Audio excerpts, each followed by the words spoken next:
In tonight's breaking story, you're about to see Donald Trump begin demolishing the White House, and it's absolutely leaving Americans furious. That's right, if you're not mad yet, I hate to break it to you, you're about to be.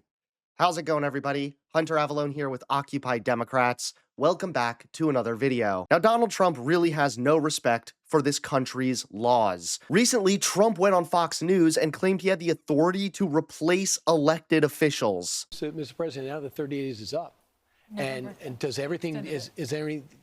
Well, the mayor's asked us to stay. Well, how do you... So we have a Democrat mayor who's asked us to stay. And D.C.'s a little bit different because I could federalize it if I want. You know, D.C.'s a little bit different. So we have a lot. We have actually more power in D.C. because it's, you know, I can change the mayor if I want. I can do whatever I want. I haven't had to. We've had a great relationship with the mayor. We've had a great relationship. Everybody's happy. And the mayor was not in favor of it.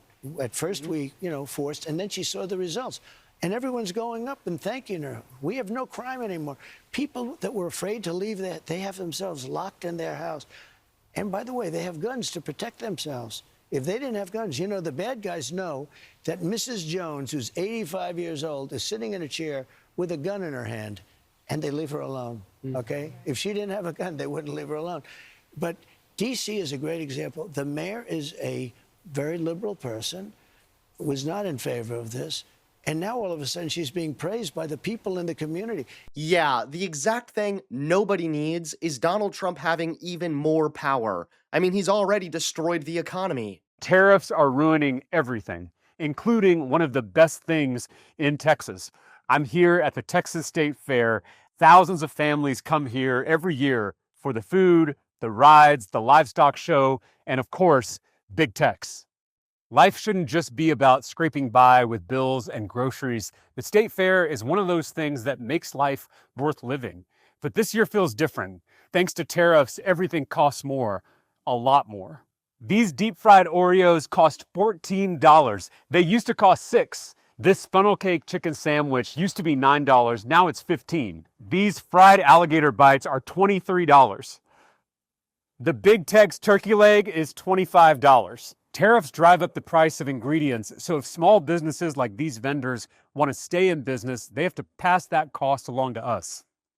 I don't blame the State Fair. I blame the DC politicians who are pushing tariffs and raising the cost of everything. And now Donald Trump just demolished part of the White House, leaving America furious. That's right, take a look at tonight's top story. President Trump is under fire tonight after new photos revealed demolition crews actively tearing down part of the White House to make way for his long-promised personal ballroom, and Americans are furious. Images obtained by the Washington Post show heavy machinery ripping through the East Wing, a section of the White House traditionally used by the First Lady and her staff, despite Trump's repeated assurances that the $250 million construction wouldn't interfere with the existing structure. Eyewitnesses described backhoes smashing through walls as Secret Service members looked on. The East Wing is no minor addition. It's part of the iconic face of the White House, a building steeped in over a century of history. But according to reports, Trump's project will effectively replace it with a sprawling 90,000 square foot ballroom,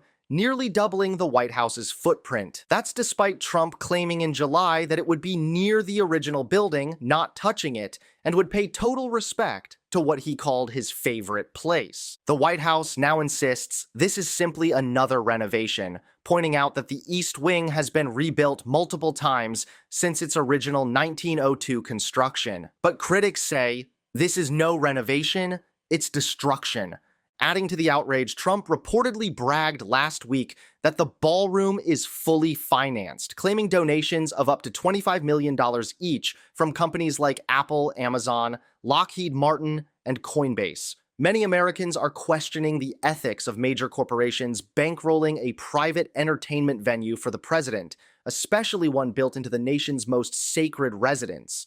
The new ballroom, which Trump says will seat up to 650 guests, appears designed for glitzy galas and VIP events, not for the American people. Online backlash has exploded since the photos were published. Critics argue Trump isn't preserving the people's house, he's privatizing it. As construction noise echoes across the White House lawn, one thing is clear: the Trump administration's disregard for tradition and transparency has sparked yet another firestorm. And this time, it's literally tearing down the walls of history. Thanks so much for watching. Please click that like button and subscribe to Occupy Democrats so that you can stay informed and help us stop Donald Trump.